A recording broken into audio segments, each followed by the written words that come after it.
Hello again from Pipers'Persuasion, Alan Hamilton speaking of course, and just for the record it's Tuesday and it's the 9th of August and I've got that right, and it's 2016. I've seen me getting a year wrong. Anyway, we're in the Piping Centre, the National Piping Centre, and very kindly afforded us facilities for recording today's episode of Pipers'Persuasion, and we have a star here, and a very nice person and a very interesting person, Dr. William Donaldson. Willie, as he's known to everybody, assures me. And we'll kick off, say welcome again to you, Willie. I understand that you're a doctor. What are you a doctor of? Philosophy. I'm one of the poor ones. Okay. I'm one of the ones you hope isn't around when you have a heart attack. I'm a literary scholar. Long time joint interest in history and literature. I did a history and literature degree, joint, when I was a kid, and then my research was strongly historical as well, although it was the literary people who gave me my degree. So if you were commissioning my tombstone, you would write on it, literary historian, and then nobody would know what the hell I was. Aye, okay. Except other literary historians. And you're a successful author of other books, I understand. Could you just mention one or two? Yeah. When I first began, I take it I can go on as long as I like. Okay. And you I'll just edit it. Okay, so I want to waste mental energy trying to compress it before I start. Righto. When did we all begin? I started off as an 18th century scholar. As you know, scholars divide up the past. They don't specialise in the whole of it, because that's too much. So I was an 18th century man. I meant to be a medievalist, but I missed. Under laughable circumstances. So I ended up in the 18th century and did my research in the Jacobite song, which was interesting because it told you how Bonnie Prince Charlie was created. Folk have long wondered, where did this figure come from? How was it achieved? This drunken Italian princeling of fairly limited military skill. How on earth did he turn into this gigantic romantic figure known as Bonnie Prince Charlie? And the ordinary sources couldn't tell you this. It was mysterious. So people just tended to dismiss it. But if you looked at songs and song evidence, massive production of Jacobite songs during the 18th century, a lot of them written as a strong manuscript tradition, still rather unknown, and an extensive printed tradition, so that you could stack these things up chronologically, one after the other, and watch how they adapted various, stand-up bits of existing Scottish songs. The kind of hand-me-down, She Loves You, yeah, it shows up everywhere, versions of that. And you could see how the songs, basic mechanisms like that, off-the-peg songs, over the years, eventually, Charles Edward Stuart got associated with the romantic image of the bonny Highland laddie. And so suddenly this failed politician emerges as a swashbuckling, plaid, swathed Highland prince, which to some extent he actually was. He was a great showman. And so in songs, sources and songs alone, a neglected medium hitherto, you could actually trace the rise of this, and that was my first book, The Jacobite Song and Scottish Identity, published in 1986.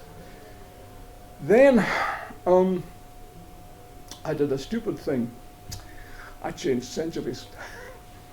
I got interested in the folk song collector Gavin Gregg, the guy who did the big Greg Duncan folk song collection in the early years of the 20th century, the largest of its kind in Europe. An epic piece of work. And it turned out that Greg was actually a writer. He was a village schoolmaster way up in the northeast. But he wrote a lot, and he'd written novels. I thought, well, I wonder what this kind of novels were. We'd always known that he'd done it, but nobody seemed to have gone and read them. And the reason for this was that they were published serially and published in newspapers. Mm-hmm. So nothing easier. I phones up the City Library at Aberdeen and says, hey, I want access to your newspaper store, please. And in I went, and I read my way through Gavin Gregg's novels.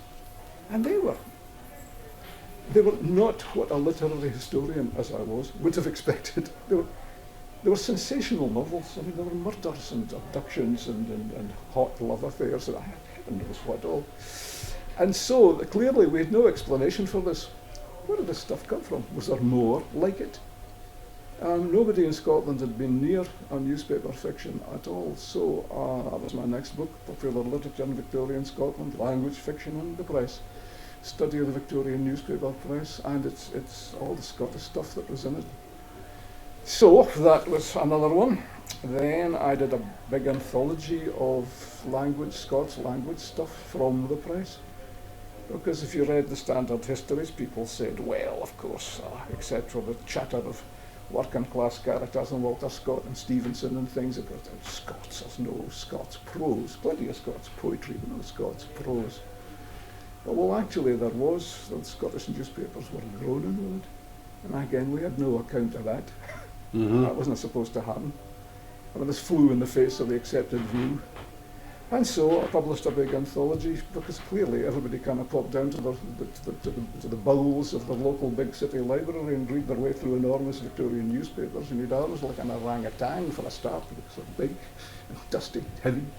You get your hands dirty doing this kind of work. And so I published a convenient anthology called The Language of the People, which contains extracts from all the different regional dialects of Scotland. Everything from Shetland, Caithness, the North East, Dundee, which had a very strongly marked urban dialect at that time and probably since. The Lothians, Glasgow Paisley, tremendously strong. And that came out. Then... You're from Fraserburgh in Aberdeenshire. I am indeed, sir. Which is, of course, a great centre for soft-spoken Scots. Heartland, really. Yeah. The editor of the Scottish National Dictionary lived just across the street from me. So a generation before. But suffice it to say that you've done a lot of research and written books, and you're quite used to doing the research and going to various places and unearthing the trophies, so to speak. Well, I knew how to do it, Alan. Yeah. And so when it came to piping, I knew how to do a book. Okay, can I briefly introduce Jimmy McGilvery, who's here assisting us today. I saw both of you yesterday at the College of Piping doing a lecture on much the same subject as we're covering today, and Jimmy very kindly assisted you, Willie, with playing the pipes and playing examples of Beaver. So I asked Jimmy along here because he's been working with you for several months and is probably more acquainted with your work than what I am. So I'm asking you, Jimmy, just to interject from time to time and just tease out things that I'm maybe not covering so well. But you're now resident in, I see, Cambridge, Massachusetts. Mm-hmm. So can I put the cart before the horse, so to speak, and ask you how you ended up at Cambridge, Massachusetts? Well, I was British, which means that they retire you, one size fits all, on the stroke of your 65th birthday. And I didn't want to be retired. I had worked for a long time for the Open University, very happily, and I didn't think I was by any means done. As we've heard, I had a decent publication record. I mean, the scholarly world knew my work, I was productive. And so, when the Open University said, okay, goodbye, they didn't even say thanks, by the way. 26 years service. My father, who worked for Chicago Pneumatic, or the European branch capitalism, red in tooth and claw, at least for 25 years, he got a gold watch and a certificate. I didn't even get thanks. Oh, well, never mind. So I was feeling kind of high about this, and I thought, oh God, stop yet. So when I got a chance, I did American connections. I got a chance of a job at MIT. They wanted somebody to teach the kind of stuff I could, to widen their syllabus a bit. It's not the kind, no, it's usually regarded as the best university in the world. Even in the humanities and arts, it's rated about third in the world, behind Harvard and Oxford. So it's not the kind of thing you turn down at all. I mean, it's like driving all your life in a beat up old Mini and then suddenly getting a chance to drive a Ferrari of your very own, because the students are electrifyingly clever, as you would expect at the top technological university in the universe, this side of Alpha Centauri. Not only are they very nice kids, and they virtually all are, it's just a pleasure to work with, but they're incredibly clever. And this makes the teacher's job, if anybody here has ever taught, you know, you get usually all levels of ability. Often you feel strongly concentrated towards the lower end of the scale, as you're struggling away. But to teach people at that level of intellect. Remember, MIT accepts 1 in 18 of its qualified students. I'm not saying it's always the right one, who knows, but I mean, these people are roastingly clever. And as I say, the Ferrari parallel is a good one. It's like driving a sports car. Nothing you can say is misunderstood. Everything is picked up at once, and then they run with it. So you, how long have you been there? Several years? I started in January 2010. I'm still there. You met, just to bring you into conversation a wee bit, how did you meet Willie? I met Willie after I read the Highland Pipe and Scottish Society, which came out. You're now residing where? I'm in Aurora, Ontario, which is just a little bit north of Toronto. Okay. Far away from Massachusetts, yes, distance-wise. an tell hour, the people in Hawaii or where. An hour and a half plane ride. So most of Willie and my conversations have been online. Although I did visit Willie for a few days in Aberdeen back around 2007 or 2008. Had a splendid time for 3 or 4 days. I saw more of Buchan than I ever thought I would have seen. We had a fabulous time. I really contacted Willie after the Highland Pipe came out because it was a real revelation to me and really opened my mind to the history of piping. And I just sort of got into the age where history was becoming important to me, and we started up a correspondence at that point. It's been going ever since. And we're going to cover a lot of your history tomorrow and flesh out that wee bit in piece, and it's all part of the jigsaw we're trying to put together this week. Now, you mentioned the book. The full title, Willie, of the book is Highland Pipe and Scottish Society, 1750 to 1950, Transmission, Change, and the Concept of Tradition. Now, that's an awful mouthful.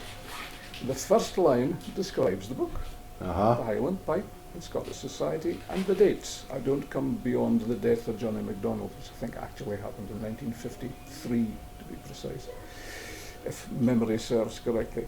But the subtitle, Transmission, Change, and the Concept of Tradition, was designed to hit the search engines, so that when people keyed in tradition, bam, up would come the Highland Pipe. And if they Googled the concept of tradition, up would come the Highland Pipe.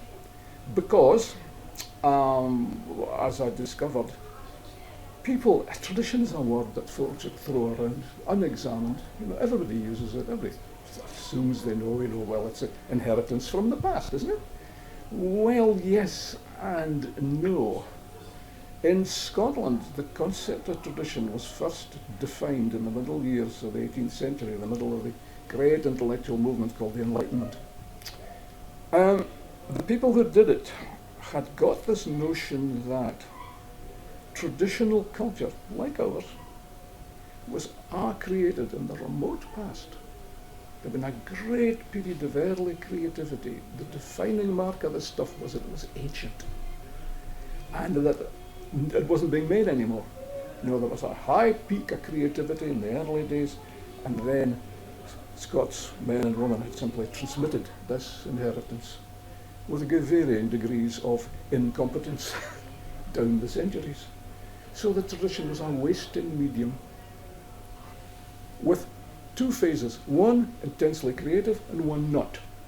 And whenever you were alive, me and you, was in the not period. And it was an appeal to kind of notions like this, which was very widespread amongst the Scottish intelligentsia, that Pibroch composition in the 19th century was actively discouraged. Because people thought, no, the theory explains to us the great creative period is over, and the present can never hope to rival it. I mean, we're no longer a traditional society. I mean, there are telegraphs and heavens, steam trains, and things. So that no, put that new Pibroch away. You better not play it in the competition, because it must, by definition, be inferior, because it's made now. So this has the unexpected effect of completely devaluing the present as a significant period for creativity. Now we know how crazy this is, because if you look at the light music of the pipe, the 19th and 20th centuries have been a period of riotous creativity. I mean, too much, perhaps, sometimes one thinks. So the theory is completely dud, but it was very powerful amongst the people who legislated for Scottish culture. The early period of great intense creativity, the long period of passive transmission of an already completed heritage. It's all over, it's done. You can never hope to rival it, so put that new tune away. Put your pipes back in the box. Play the great old masterpieces. And so, although it seems a bit way up a guy, the concept of tradition underlay everything that educated people in the nowhere did. And it could be very disruptive. And we can document this. This is the great thing about Scottish tradition, is that it is largely written. We have left written and printed records going back centuries. The Scots had a very thoroughgoing Reformation back in the middle of the 16th century. And the main idea there was to get back to the notion of the individual believer relating directly and personally to God. Never mind the priests, never mind the bishops, never mind the cardinals, never mind the Pope and all that stuff.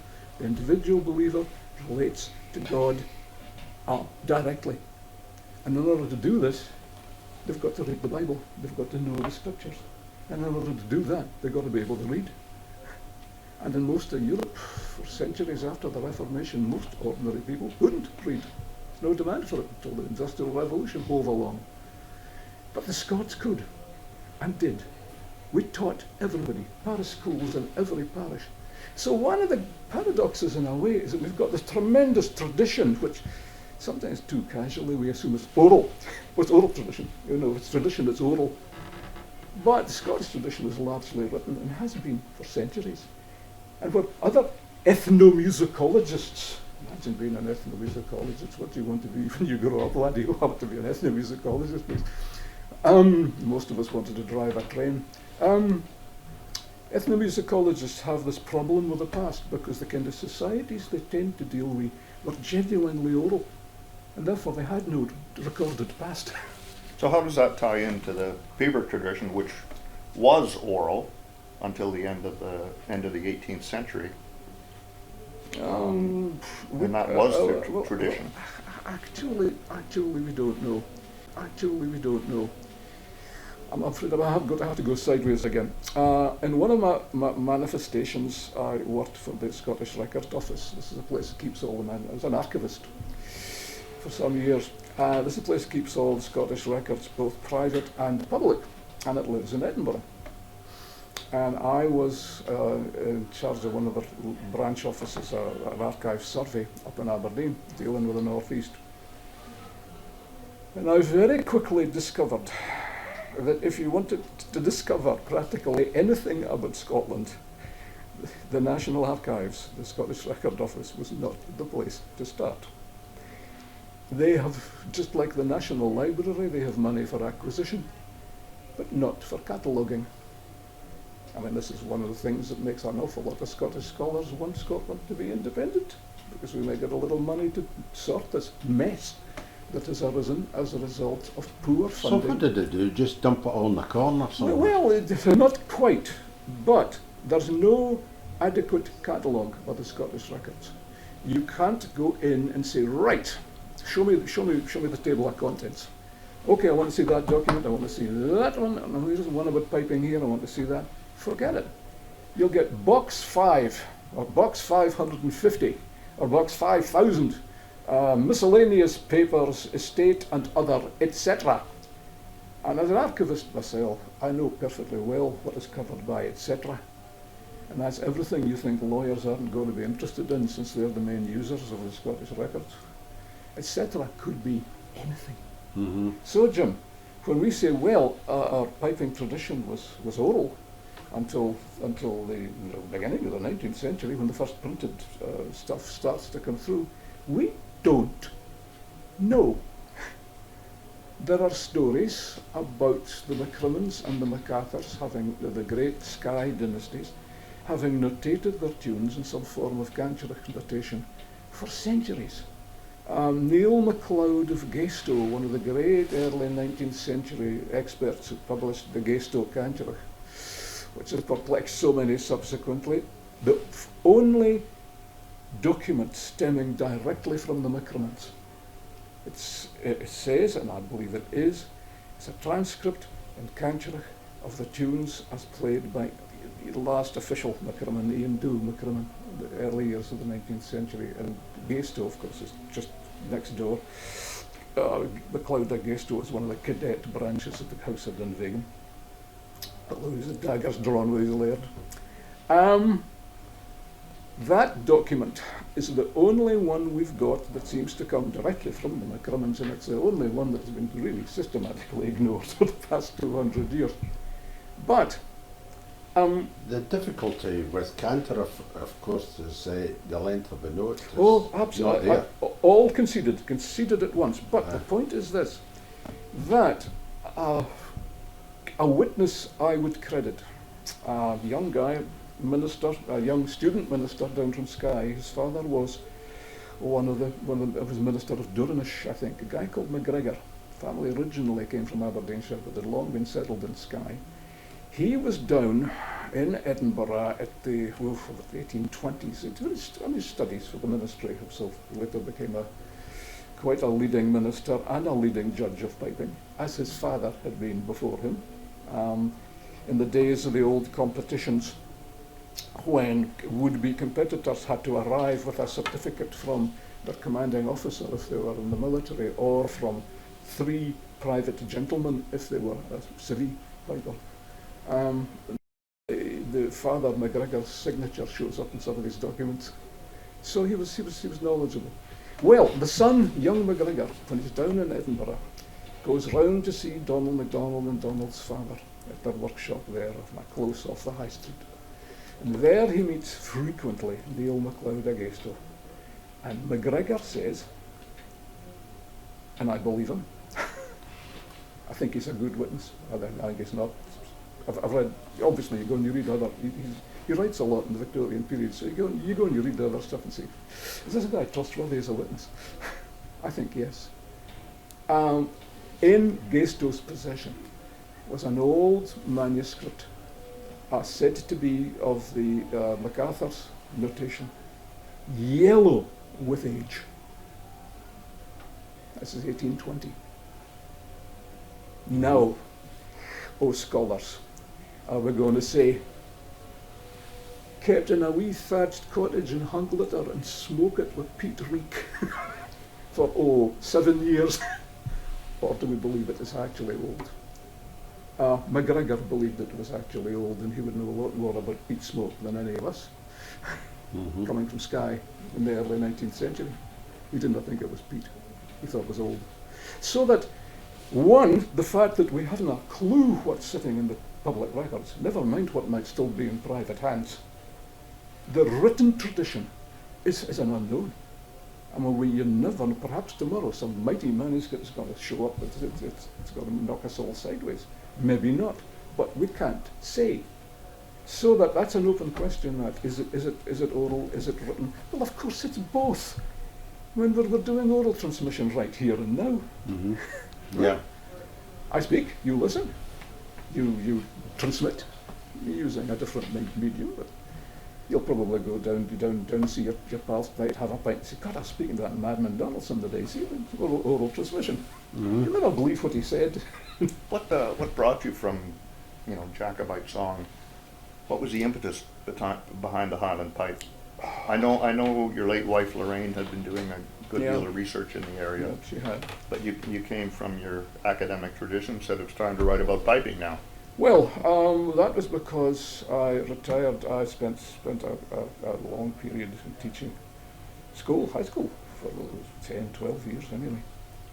And my hearing packed up on the left-hand side. My drone ear went.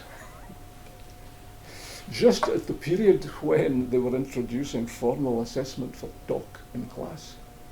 In the old days, you'd fill out your report and you'd say, C, D. But now, because it was all now going through Edinburgh and not being done locally and things, and that had to be as per the national guidelines, you had to be able to hear kids talking in groups and things in Scottish classrooms, usually Victorian and absolutely undesigned for them, and having not a scrap of fabric in them, metal framed windows, and it was like putting a bunch of squirrels into an oil drum. I couldn't hear what these kids were saying, and they were all talking. And I needed to. I had to assess them. So I couldn't assess them. So what to just so follow on from I retired. Mm-hmm. They suffered their servant to depart in pieces, and I found myself a gentleman of leisure. I was still, of course, working with the Open University, but that was always part-time. I stepped up the Open University component, and I thought, right, now it's time, I'm going to write the piping book. Mm-hmm. I've got the time to do it. Okay. And so I first set off to write the kind of book that became Pipers, kind of light, chatty, popular work. Which was the second That publication? that was the second one. Which was like the Highland pipe light. Almost. Highland Pipe Light. And I wrote about 50,000 words of this and thought, nah, it's rambling, it's too anecdotal, it's poorly structured. No, what we need is a formal history. Now, this is one of the great drawbacks of the piping tradition as I found it at that time. There was no adequate history. There was, before you say, a brief history of the Pipers'Persuasion Society written by James Campbell, Mm-hmm. which I thought was, I will not be rude about it, I thought was wholly inadequate. And When did he write that? oh, I don't know, 20 years ago maybe. Aye, okay. So he was. But it was. James is the son of Archibald. James is the son of Archibald Campbell. Archibald Campbell was one of the founders of the society in 1903. Mm-hmm. Succeeded as sole editor 1925-ish. Continued as sole editor until his death in 1963, whereupon his son, James Campbell, took over and maintained his father's, I think, corrupt and inaccurate house style to this very day. James died about 2-3 years ago. But the volume Is that any of the family still involved? I do not know. Uh-huh. I cannot tell you if Okay. James had children or I if just they- wondered if who they- was going to say his next, that's all, No, James had, You see, James had no children. I think he died a few more years ago than that as well. They can only sue us if what we're saying is wrong, Is wrong, aye. which it isn't, and malicious, which it's also not. And I'll just put opinion in front of everything I'm asking. So that really took you to look at Pibroch, the sources for Yeah, how Pibroch is played today, yeah, and you're asking yourself why. yeah. So you went way back and saw if you could dig all the sources out. Where did you go to first? Well, the first thing I did, obviously I knew a lot of the printed sources, because in the 70s, the English publishing firm EP of Wakefield, of all places in England, brought out the bulk of the classic Victorian collections. That's Ian Ross, Angus Mackay, Donald McPhee, C.S. Thomason, in photocopied reprints, or photographically reduced reprints. They were not photocopied. And so I played my way through these for a fair while, so I think I've had some idea of their style. Then also I had occasionally gone in and had a look at the piping manuscripts too, when I happened to be in Edinburgh. If you own the books, of course, they go where you are. For the manuscripts, you've got to go to Edinburgh.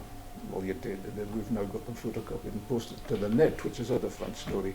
But and can I just stop you there? Yeah. Posted on the net. You come in here a wee bit, don't you, Jim?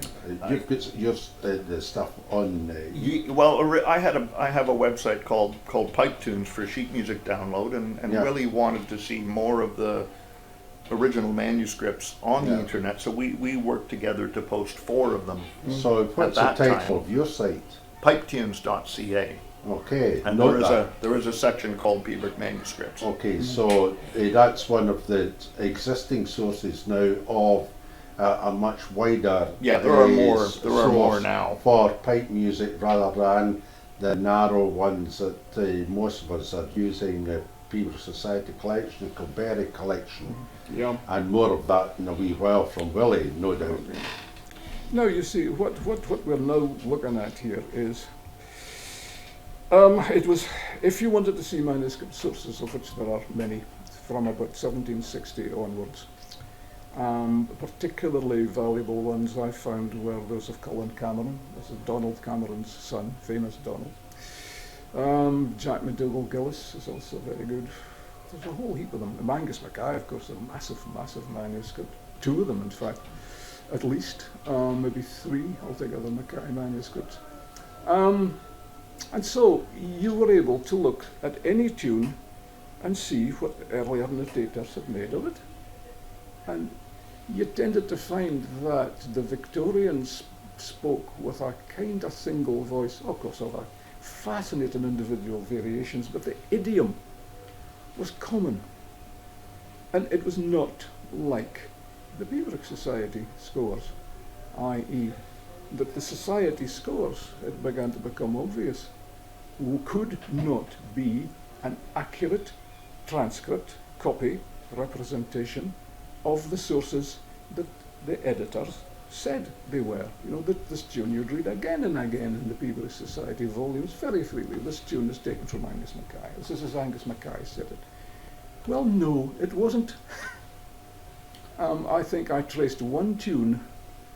Was it the McDougall's Gathering, in which not a single bar in the ground had been as Angus Mackay said it. All the time values had been altered, and altered silently, by a man who had a copy of Angus Mackay's manuscript sitting in front of him as he edited. And we know he did because I have seen his editorial papers. And as far as I know, there are 2 people in the world who have bothered to go to the National Library and check this out. One is me and the other is David Murray, who, when the Highland pipe came out, immediately went to the National Library and in an afternoon looking at the sources convinced him. Okay.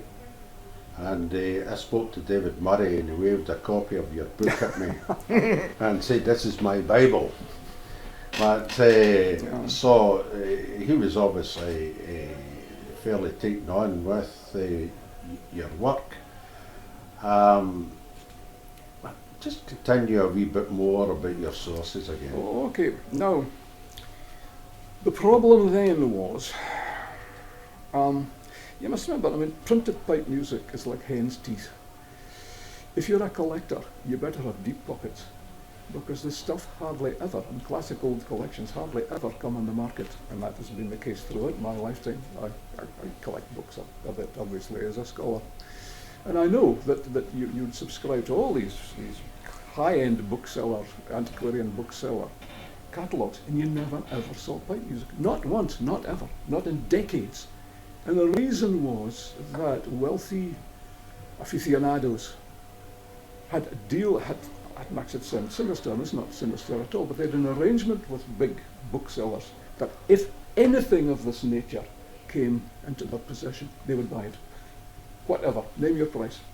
And so it was never advertised, it never came on the open market. And so, when I was, mercy me, and quite into middle life, you couldn't get a hold of the older pipe music at all. Except for maybe a few well-heeled characters who happened to have maybe a copy of Angus Mackay, or in Bob Brown's case, I remember he prized it. Is there any indication who was a major collector of these books? No, that I cannot tell you.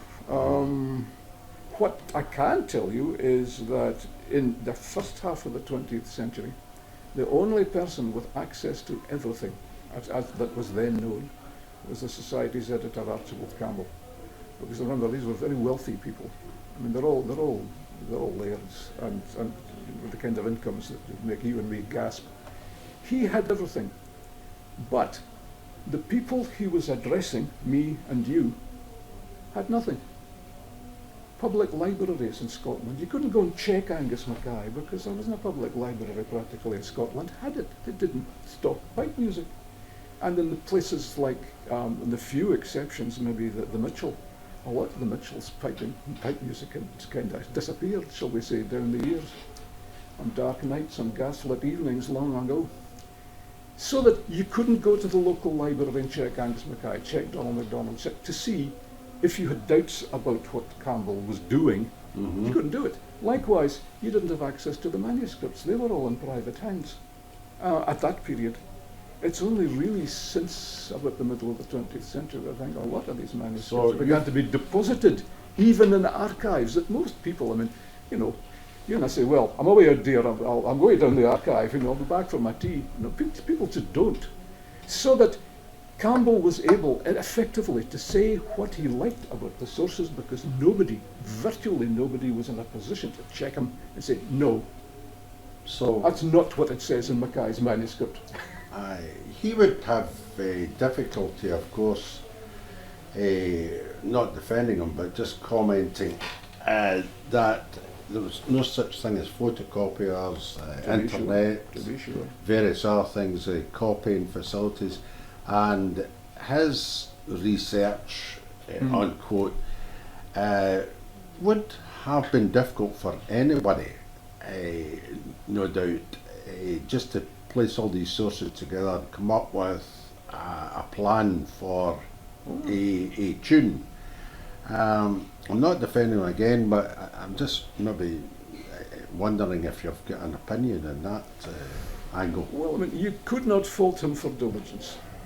He assembled, or his folk round about him, remember he was a close friend, lifelong friend of J.P. Grant or Rothy Marcus. Now, Kilberry is a smallish affair, it's not a great estate.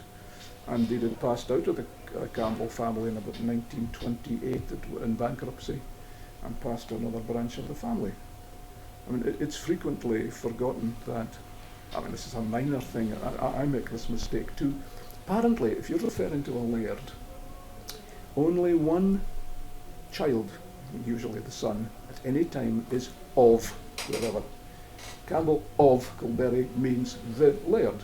And Archibald Campbell never was. He was a younger son. So he was Archibald Campbell, Kilberry. So the eldest son was who? John. He was colonel of the 8th Argyll's Southern Highland. And Angus? Intelligence specialist. Angus died in 1908. He was a lawyer, English barrister. Did he have anything to do with the music at all at any time? I think probably Angus was certainly the brains. I mean, if you read the early correspondence and things, I think if Angus had done it, we would be in a more sensible world. Position, yeah. But the thing about Archibald Campbell was he was a judge in the Indian courts, an expert on Indian law. That's meaningless in music. And I'm afraid to say, I think his musical gift was very slender. I think no musician, Bob Nichols' description of him as no musician was an accurate one, and Johnny MacDonald saying it's passed into the wrong hands. It's sad. I mean, this is not good news. Why did they make the alterations to note timings, that sort of thing? Well, have you got an opinion? I do indeed, and so had Archibald Campbell. You got to look at the mindset. I mean, just like we started looking at the concept of tradition, because it matters. I mean, the shape of it, it is content. That Campbell, reading, I must have read just about everything this man ever wrote in manuscript and in print. So for what it's worth, it goes like this.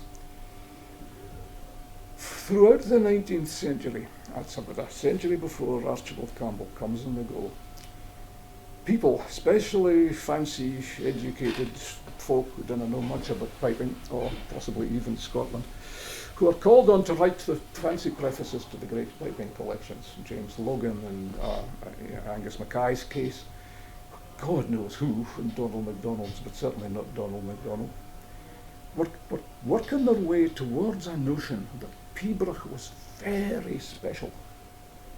And they tried to define the special thing by arguing that it was the classic Celtic expression, artistic expression.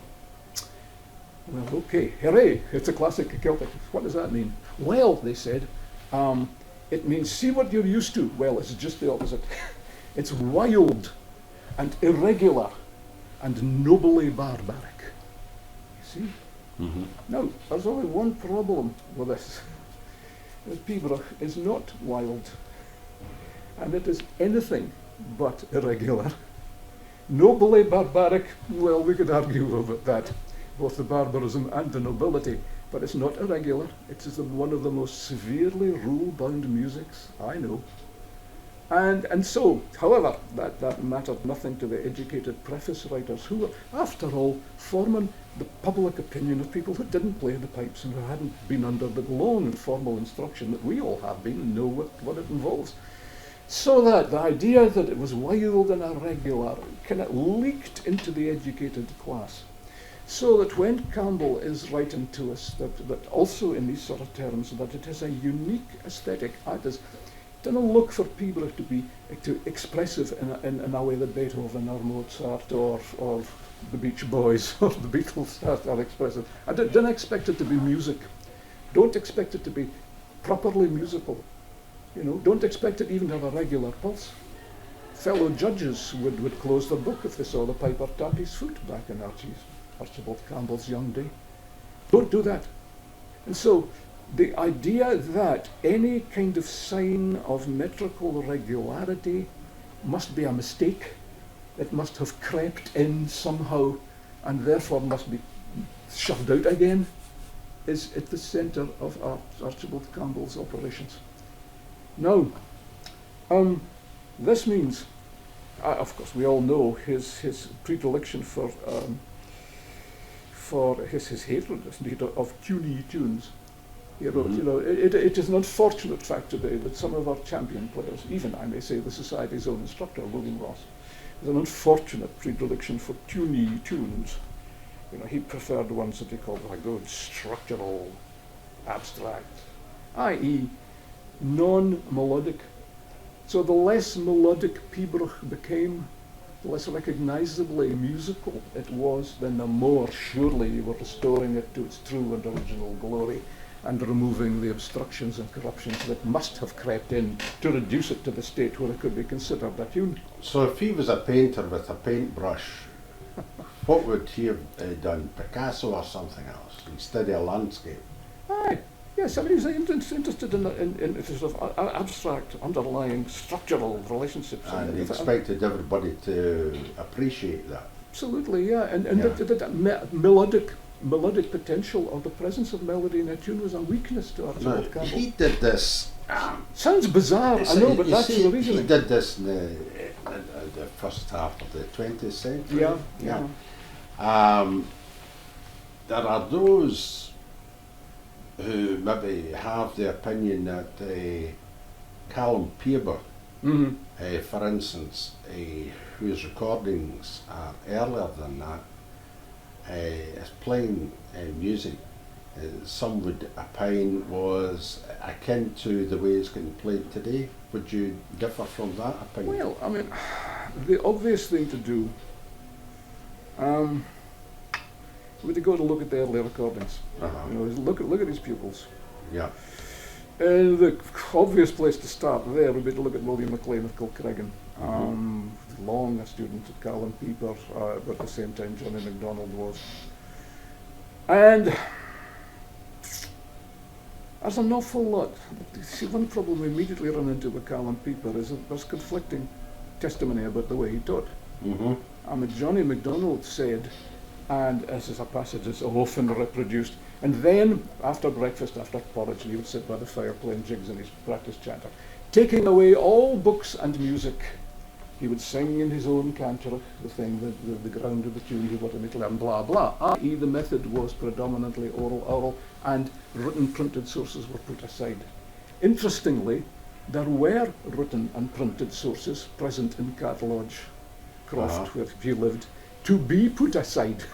Aye. There wasn't a note of music in the house, or written or printed music it was, but it was put aside, said Johnny, and if you wanted to learn a tune from Callan Piper, it wasn't a case of taking out it. He said, producing a score, and as we did with the Bobs, you know, everybody had the score in front of him. They say, hold that, cut that, see that quaver there, you want to dot that, you want to turn that into a semi-quaver. And so there was a kind of informal editing went on, but the score was central. And through all the days of the Bobs, and as ever I knew them. Callan Piper would say, well boy, I imagine, here is a fine tune for you today. Now here is the ground of MacLean a call. Now you're listening? You had your porridge right. Hill yon no ho hill yo de bro bro. And maybe the kid would sing it back. We don't know, it's not recorded. Hill yon no ho hill yo de bro bro. Good boy, now repeat it. Hill yon no ho hill yo de bro bro. Now your next phrase. Hill yo ro hill yo ro bro. It's a rowing tune, boy. Good regular pulse. Now, I don't know that he said that, but I bet you he did. Anyway, so, back to the recordings. The earliest recording of a Callan Piper pupil I can think of offhand would be William MacLean of Kilcreggan, and that happened in 1952. So that's later on again. That's a School of Scottish Studies, Callan MacLean and, the lad Lorimer recorded him in 1952. So that the Peabrick Society style had already been set. You can look at this happening too, and there's that manuscript that was being compiled by Robert Meldrum, another of Tom and Toole, another famous old player. Remember Robbie nearly won the clasp at the age of 80 at the Northern. He was compiling his manuscript in the 1920s, maybe up into the early 30s, just when the Peabrick Society collection was coming out. And I think you can see him changing what he's doing in the later tunes he's adding as the Peabrick Society comes out. So, I mean, nobody knows. It's always a balance of probabilities. And what do we think likely to have happened? What's the evidence? Willie, I've often wondered about the school that came down through Lieutenant John McLennan, which even at the time in the early part of the century was distinctly different, and GS was recorded to having marched around the platform to his Peabrick. How does that? Could you just clarify John McLennan or John McClellan? Lieutenant John McLennan, who was G.S. McLennan's father, G.S. and D.R. McLennan's father. And teacher. Edinburgh. Again. He was an inspector of police in Edinburgh, or a superintendent, I think, of police in Edinburgh. And he published 2 books. He published 2 books, and not only that, he left fairly extensive manuscripts. You can go and look and see the timings that the McLennans favoured. They're sitting in the National Library. Help yourself. I need to watch. We've been dancing round for about an hour. We really need to start getting to the crux of the matter here. Okay. a passing mention of Seamus McNeill, not because it's Seamus McNeill, but that leads me on to a further question. He did not allow you to access certain papers in the National Library. He didn't allow me to access any of them. No. He refused, I may say, peremptorily. Aye. Did he know who you were? Did he know what you were doing? Did he have any reason to do that? How could he? He didn't know me from. I came out of the mist as it appeared. He said that there was personal correspondence mixed up in the later papers. And when I wrote back saying, well, I don't want to see the later papers. My cut-off date is the date I done John MacDonald of Inverness, 1953. I'm not interested in the other stuff. But I still wouldn't wear it. When eventually I did get to see them, I saw why. Because there was all kinds of correspondence of folk like Archie Kenneth and John McFadden, bad-mouthing Seamus McNeill in the most outrageous fashion if you're a fan of Seamus's, and in the most satisfactory fashion if you're not a fan of Seamus's. What they were doing, why he couldn't simply have gone in and removed them. Exactly, and it's almost like spurious emails that go about these days, and as soon as you send them, so I was shooting, I've sent that sort of. That's right, undo, yeah. But my question about that is that you remarked in your lecture yesterday that when you finally accessed the Pembroke Society papers on the subject that you're searching about, there were actually some good news there. Now, you didn't expand on that in the lecture, and I was wondering if you could expand on that now. Well, the good news was that although we have ended up, I would argue, in a very undesirable place musically, that was not the original intention of the brains behind the society, as I think, and this is an interpretation, but I think clearly the brains. I've read a fair bit in the papers from John Campbell, the elder brother. I've read an awful lot of Archie Campbell, the editor. Angus I've read a fair bit of before he died, and I reckon he was the brains, he was the guy pushing this. And the aim was expansive. You know, let's stop playing the same half dozen goddamn tunes. Every year the same. Yes, they're beautifully played. Yes, the pipes are lovely. Yes, but it's the same narrow range of stuff. Let's push that out, and here's a mechanism for doing it. Let's specify, let's get control of the system, easily done for folk like us, and then we'll specify each year what tunes are to be played. And in order, since he didn't actually say this, but I think we may reasonably infer it, that because our brother judges are, most of them, such thickets musically, we'd better, give them a foolproof score they can follow. Everybody's singing off the same hymn sheet. And with this in view that they started editing their own tunes, so there would be one score. That's it. If you adhere to it, you're okay. You stay in tune. You don't make no major fluffs, and you're not offended the laird. Third. Unfortunately, that destroys music. I'll say right across the board. So you could say competition has destroyed music. In order to give a basis for competition, you do away with all the other sources. Yes, but there was nothing stopping the Pembroke Society doing as they did at first, although they were much criticised, but this is Scotland. I mean, come on, you stick your head above the parapet, somebody's going to throw a rock at it. The first series of the Pembroke Society was actually tolerably well edited and faithful to its sources. This was the first 5? This is the first 5 volumes, which I frequently cite in the Set Tune series, because they're okay. And who oversaw that series? A number of people, largely William Stewart of Ensay, who was a household cavalry, I think, soldier, of course. Rocky Masters? No, this was Stewart of Ensay at first. He was a Hebridean laird, public school boy, of course, same as all the rest of them.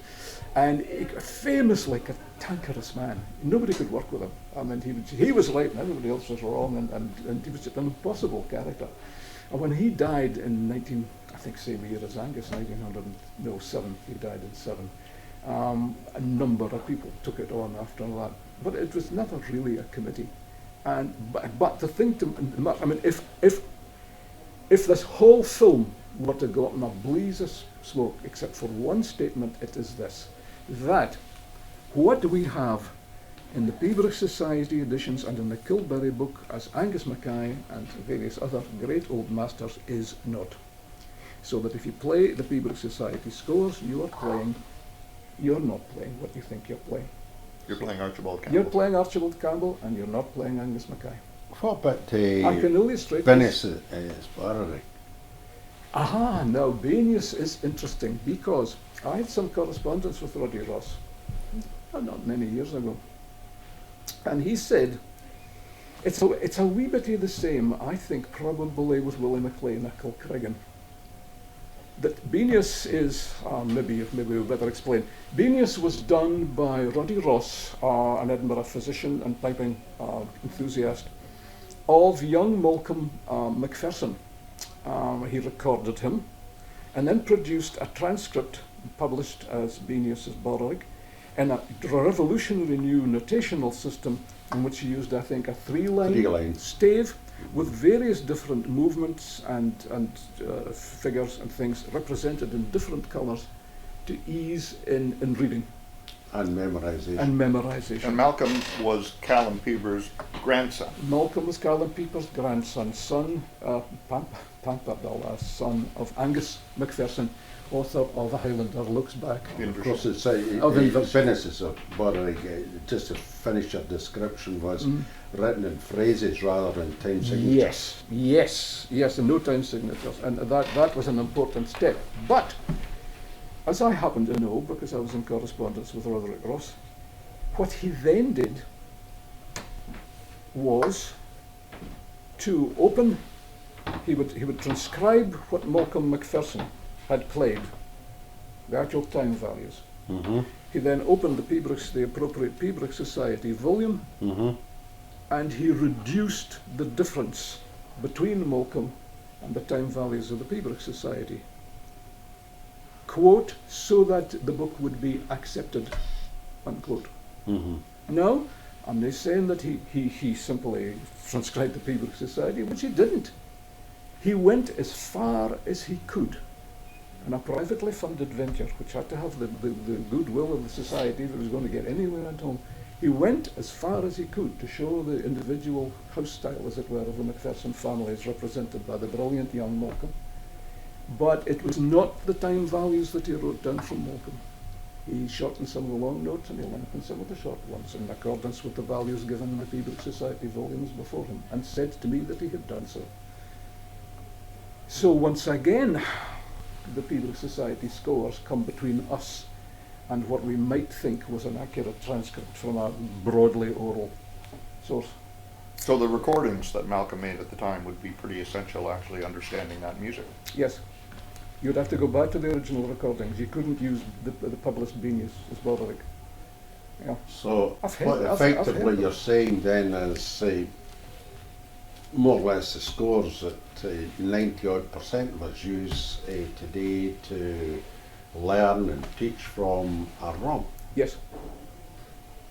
So and today's fast society, of course, it's all the more difficult because we multitask, we do all sorts of things, we watch TV most of the day, we don't sit in the National Library because we're wanting to compete in the gold medal, we want to do that, and we want to spend as little time studying the tune as possible, so grab the nearest book, learn tune. Yep. And there's even folk going up today, they don't have a teacher, and they just read from the score, memorise the tune, go and perform it. That's right. And that's the stage we're at. That's right. You must remember too, but young Malcolm, of course, that Malcolm was trained to win in a setting dominated by Pipers'Persuasion Society benches. You know, you went to any of the bigger games, and young Malcolm was establishing a reputation without which you and I would never have heard of him. You got to win. And if you've got Kilberry, as you were, if you've got Campbell, he wasn't actually Kilberry, if you've got Campbell and Grant sitting on the bench, there's only one way you're going to win, and that's playing their score. Yeah. So the problem was not so much the competition. The problem was prescribing how the competition be judged. Yeah. Well, it's the same end product. Yeah. In a way. No, but you could have competition without. I mean, was it Andrew Berthoff had a blog in Pipes and Drums recently, in which he said, in the era of knowledgeable judges, which we now have, and tech-savvy judges, all sitting there with their iPads, why not just state the tune? You know, the tunes for next year's competitions are X and Y and Z and P and Q and R and A and B and C and D. And they've got the judges that will have all the scores there before them. Just play what you like. Yeah. I had a very... That mightn't work, of course, because everybody will still play the People Society thinking I that's the could winner. imagine a judge sitting there with half a dozen different sheets of different scores.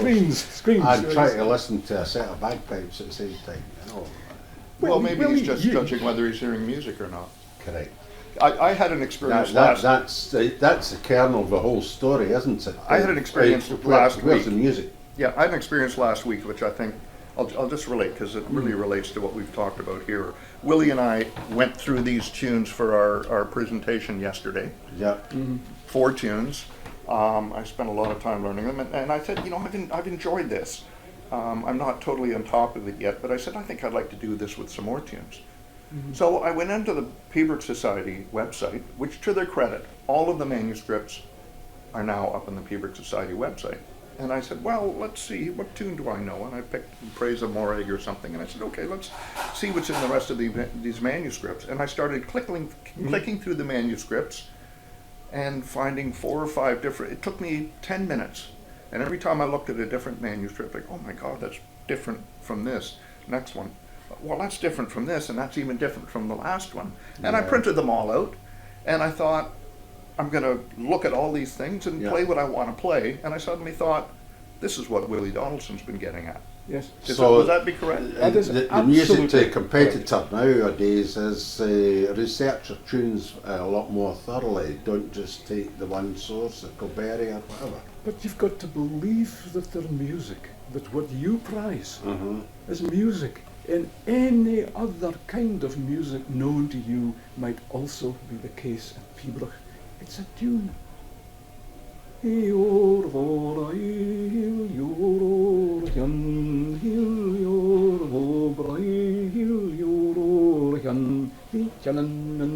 so on. It's a recognizable melody. It's not a collection of bits. If you listen to people, book-taught players, as they are now, we all were, you'll find that they're actually playing from a kind of visual score, as near as I can make it out. And they proceed movement by movement. Here's a little group of notes here being together, so they'll start with that. Hil, hion, to, micro pause, next onto the next little group in the bar. Hi, harai, rava, micro pause onto the next little chunk. Hil, hio, bro, he, as you were, he, bro, he, hara, ava, and there's no sense of flow, there's no sense of line. Aye, there's got to be musical flow. You know, and this was Johnny MacDonald's great cry, always to Bob Brown, make it flow, Brown. See, Alan MacDonald, he gave up competing because of the bench really not prepared to recognise his styles that he had researched over the years. And he said he was fortunate. David Murray was on the bench when he got the gold medal. Yeah. And clasp. Yes. And it had a great difficulty thereafter in being accepted. Oh, he would. The way he plays, that is true. Of course, I probably should not comment on that. Well, it's just a sidelight on the whole thing. Living people, leave them alone. Yeah, well. I think I was going to ask you if there's one thing that impressed me. Well, lots of things impressed me about the Highland pipe, but was the integrity of the research. The fact that you don't you know, you don't take a famous piper's date of death off his gravestone No. or off what it says in the Piping Times. You No. go right to the birth and death Death certificates. certificate. To the point now where if I want to find out exactly when a piper lived or died, I go to your book, and Yeah. and I know your Lorraine had been very involved in much of that research as well. This is my wife Lorraine, who did a lot. Yeah, she was very keen on the early history of the pipe band. Died alas before she could bring that work to fruition. But that's why we know that it probably didn't start in the army. It started in the volunteers, which is a very, very different state of affairs. Civvy outfits. Mm-hmm. That's where your pipe band comes from. And the great estates, of course, where a place like Taymouth, where the Marquesses of Bradolbin held Highland state, entertained Queen Victoria and things. They put it up what was called a pipe band, 24 pipers. A big estate could pull out a couple of dozen pipers playing ensemble under John Van Mackenzie. Can I ask you a wee question here? No drums. Now, you had these books brought out, Archie Campbell brought out these books, and in your researches you saw that Seaton Gordon and several others had kicked up quite a stushy. They did. They were unhappy about the whole thing. Yeah. And I'm wondering, it's quite serious people, well recognised in Yes, the country, yes. why they were not successful in scrapping the whole project. Was it a financial thing, was it a pride thing, or was it a combination of that? Naked power. That's what I'm asking. As far as I can see, when Seaton Gordon kicked up a stink, I think he lost his seat in the judges' bench at the Northern Meeting. And when Somerled MacDonald, and not a name that's widely known in piping today, maybe he should be, he was quite a leading Scottish painter, but he was the grandson, knew a lot about piping. He was the grandson of the great-grandson of Neil MacLeod of Gesto. Okay. He's not family, and the MacDonalds of Danach, they were related to Gesto's folk, and he was from that family. Okay. So that he had a big stake in this music, and was a very intelligent man. He found that his seat in the music committee had arbitrarily, of the Pipers'Persuasion Society, that had quietly disappeared, and his place had been taken on the music committee by James Campbell, Kilberry's son. So they got you, they marginalised you. These were not nice people, they smeared you. Well, I've been smeared, as you know. When nobody has ever engaged with the argument of that book. I wish they would. But you'll have heard the thing, Donaldson's moved by spite, jealousy. I never knew Angus Campbell. Never met the guy. I'm anxious to establish what happened in the past, and to do so in a way that at least maintains my scholarly reputation, which means that if I say something, it's right.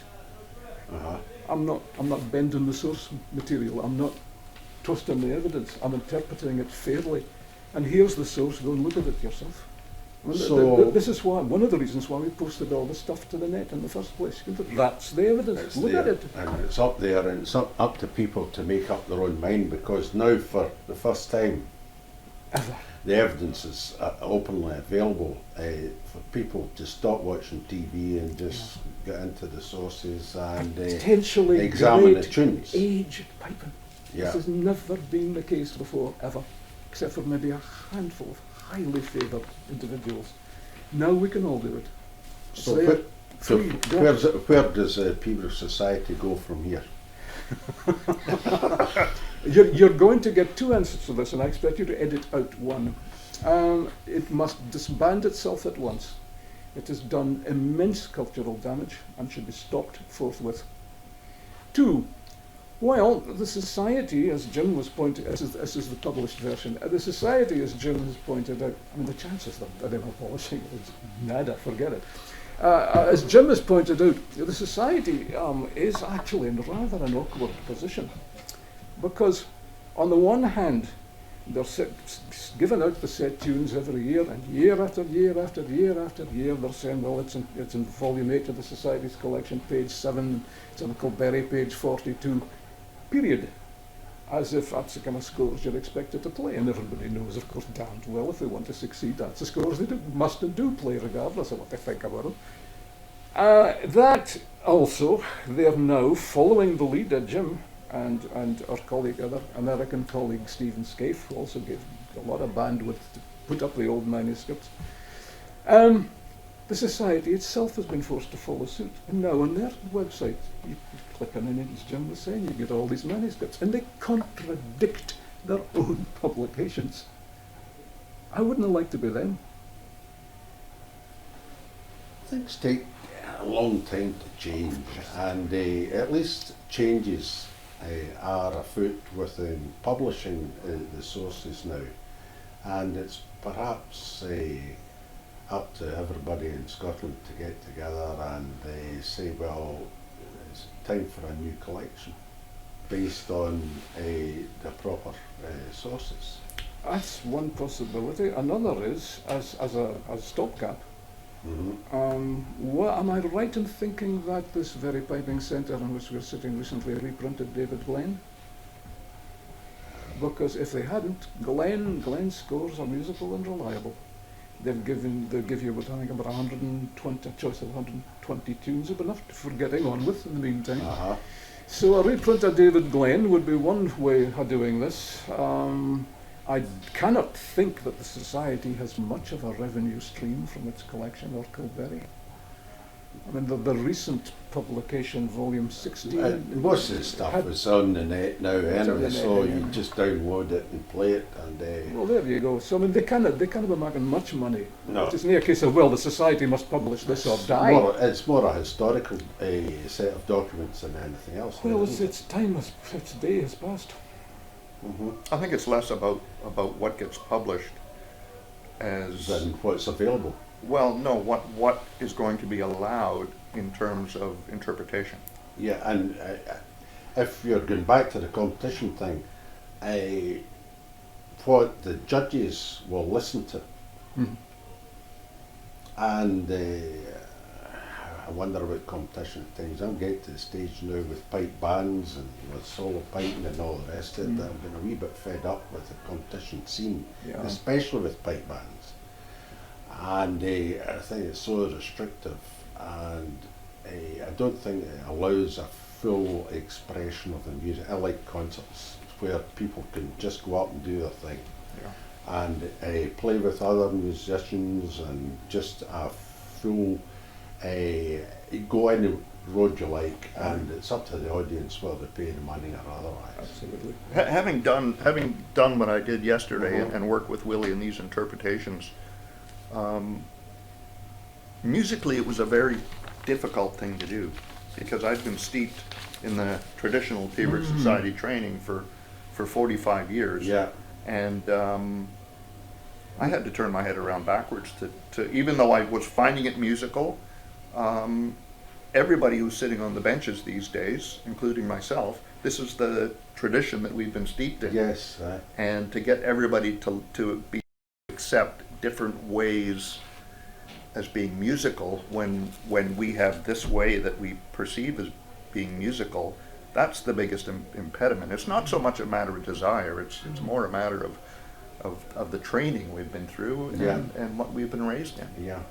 That's what makes the ship so hard to turn. And I experienced that firsthand in the last month. There's another point. I mean, if I were to carry this argument, I might not. You know, it's in the laptop of the gods. What I'm asking a colossal amount of the piping community. When you consider how we got to where we are, our cherished status as performers, as successful competitors, as knowledgeable judges, as respected and knowledgeable teachers. If I am right, what you've all been doing for most of the last century has been wrong. And that's asking a colossal amount of people, even to begin to entertain that idea, still less to accept it and think, well, we must change. Because So- we've been heading up a blind alley all these years. We've maybe been misled. Maybe you're the Pol Pot of piping. Well, a great one for heads on pipes. Oh, yeah. Listen, folks, we could go on here for a week. We've had about an hour and 25 minutes, according to my reckoning. And it's been fascinating, absolutely fascinating, but it's getting dark out there. And I think we really need to draw to a close. We should have a series rather than just the one movie. But there you go. Thanks very much. I hope you're still with us. You haven't switched off halfway through. And I've enjoyed it. And I know Jim has been sitting here. And you'll get used to my grilling tomorrow, and we'll be taking different tacks and tally. So please keep watching, people, and thanks very much for today's guest, Dr. William Donaldson, and very, very kind of you to come here today, afford us your time and your energy and everything else, and thanks very much. Thanks to you, James, for your very kind assistance and timely assistance and questions.